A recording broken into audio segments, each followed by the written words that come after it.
idol, mayroon na naman tayong nadisgrasya dito. Bangga ng motor at saka tricycle. Isang dugoang lalaking nagkahandusay sa kalsada ang tumambad sa mga residente ng Barangay San Luis, Antipolo City. Tinatahak ng 23 anyos na biktima ang kahabaan ng Magay Road sakay ng kanyang motorsiklo nang biglang sumalpok sa isang tricycle. Ito yung bahagi ng kalsada na pinangyarihan ng aksidente. Ayon sa isang saksi, matulin ang takbo ng motorsiklo na paahon ng kalsada habang kasalubong ang isang tricycle na palusong naman dito sa kahabaan ng Magay Road. Mabilis po. Tapos one way, nagwigil yung gano'n, yung parang sa sasakyan niya.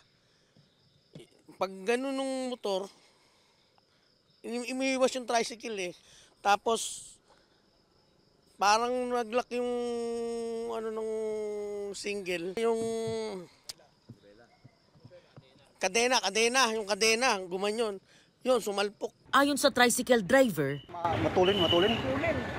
Tapos nagwigil yung gulong na yun. Mabagal naman yung takbo ng tricycle. Ang motor daw talaga mabilis. Yun ang pagkasabi ng driver ng tricycle. sa lakas ng impact, tumilapon ang motorsiklo. Tumaob naman ang nakasalpukan nitong tricycle. Dead on the spot ang rider na nakasuot ng bike helmet.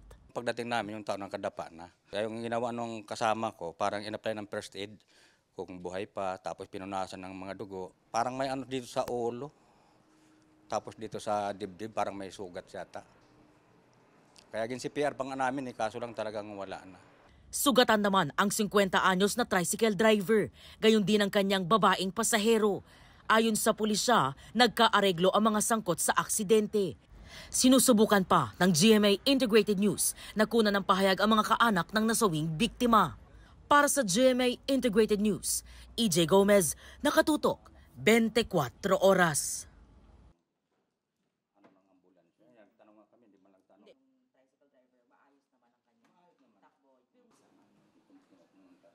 Pero San Isidro ba sir nangyari yung accident? Sa Luis.